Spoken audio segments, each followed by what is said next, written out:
Hi, family.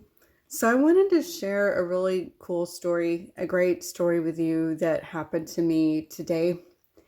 And for those of you who don't know my testimony and my background, I was born with birth defects. And so, I've had many surgeries in my life and had many medical procedures. I've seen more doctors than I could count. And that has been a part of my life from the beginning for many years. And so today I had to go and get new glasses.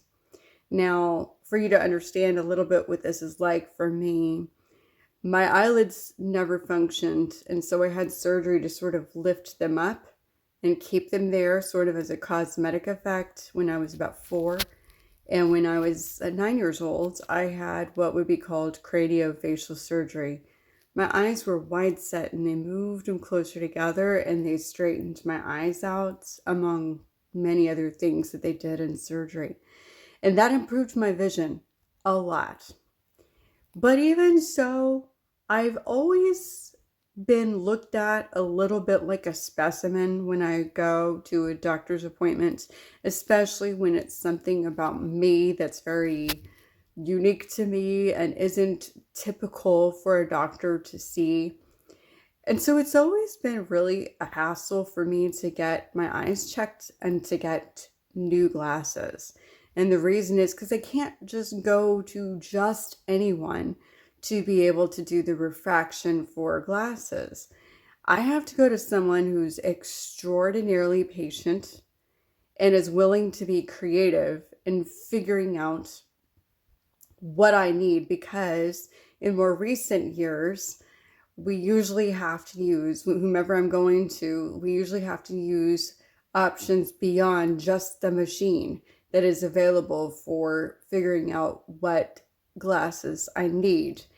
And so today, quite honestly, I was a little negative. I was trying out a new doctor because the one I've been going to since my 20s is no longer in practice. And so I was trying a new person, and yes, they had my records from the previous doctor, but there was something in me that really did not want to be treated like I was weird and like I was a broken individual with really bizarre vision. I wanted to be treated nicely. I wanted to be treated like a normal person. And I think that's a realistic and understandable desire from a human being. And my husband, bless his heart, was kind of talking me off the ledge because I was really feeling discouraged before even going. It was almost like I was assuming that it would be a difficult appointment. Wow, I have to tell you, when I walked in there, they knew about my case. They had seen my note that I put in when I had set my appointment. They had pulled up my entire records, medical records. They knew where my prescription was a few years ago when I went in to get these glasses, and they were ready. And the medical assistant was incredibly sweet and efficient at going through all the eye exam requirements.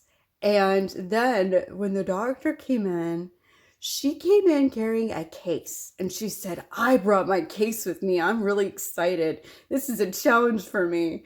And I was like, oh, thank you for calling it that.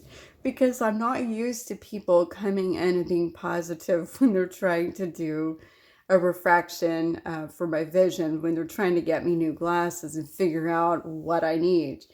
And so it was a little bit of teamwork between the doctor and her assistant and myself, using machines, holding up all sorts of items, and putting lenses in front of the machine to try to get it. And we finally got my vision to 2025. I've never been able to get 2020 because of some abnormalities related to my eyes, the eyeball itself.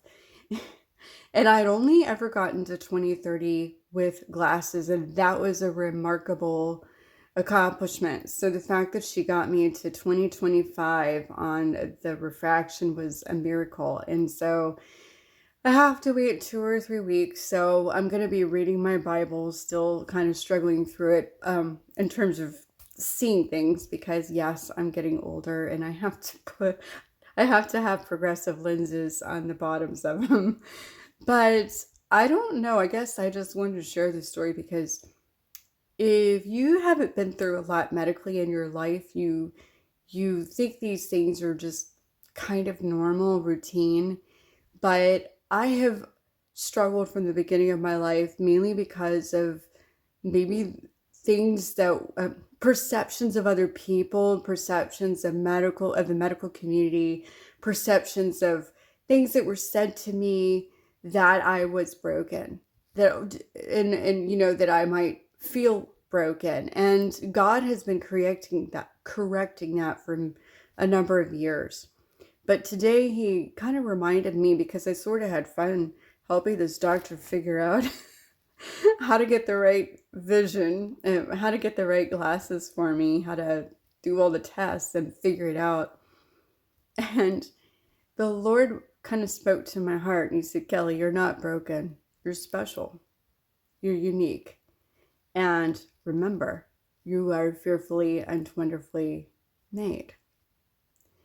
And that really encouraged me, because quite honestly, I was wishing that my twin sister was in the office with me, holding my hand, saying, Kelly, I completely understand how you feel. And yet God, in his grace and mercy, was really helping me today to not struggle so much with feeling broken, but rather feeling like I'm a beautiful creation on the planet who is indeed fearfully and wonderfully made, and he is taking care of me, and he's putting people in my path who can give me the greatest quality of life possible so that I can do everything that God has called me to do.